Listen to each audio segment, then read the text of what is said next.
घर के मुख्य गेट पर पत्नी के साथ किसी दूसरी औरत की बतलाने की आवाज़ सुनकर जगदीश भी वहीं पर पहुंच गया। जगदीश ने देखा वह एक सुंदर सी लोहारन थी। वह तवे बेच रही थी। उसकी उम्र कोई 25-26 साल के आसपास होगी। उसके पास 2 ही तवे थे।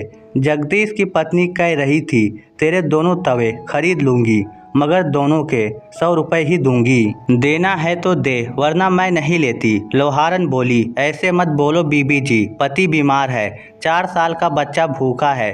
बेचने के लिए बस ये 2 तवे ही बचे थे। दोपहर से इन्हें लेकर घूम रही हूँ, मगर कोई ग्राहक नहीं मिला। जगदीश को लगा वह लोहारन सच बोल रही है।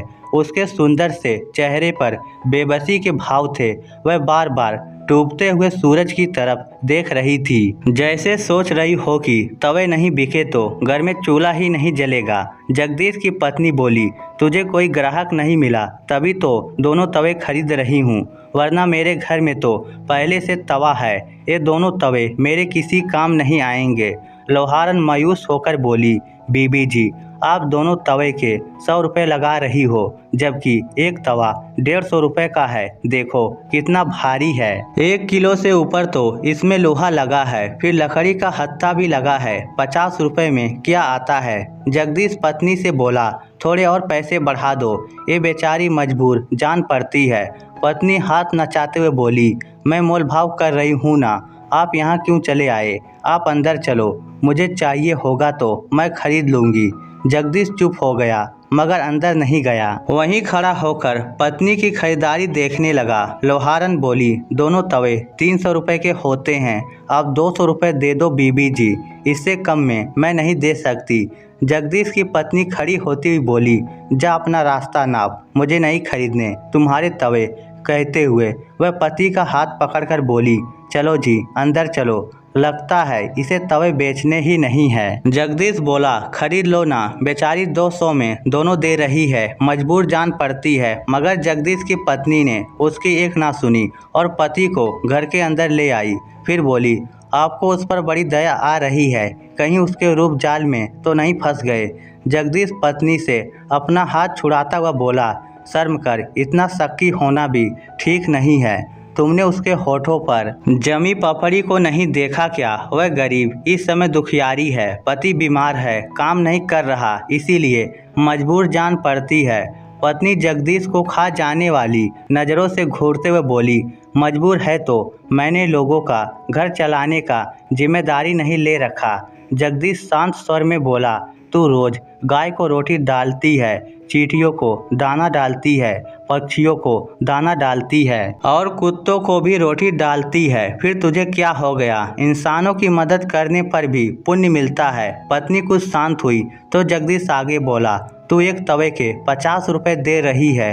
अरे भाग्यवान, लोहे का भाव 80 रुपये किलो है। दोनों तवे 2 किलो के हुए तब 160 रुपये का तो लोहा ही हो गया।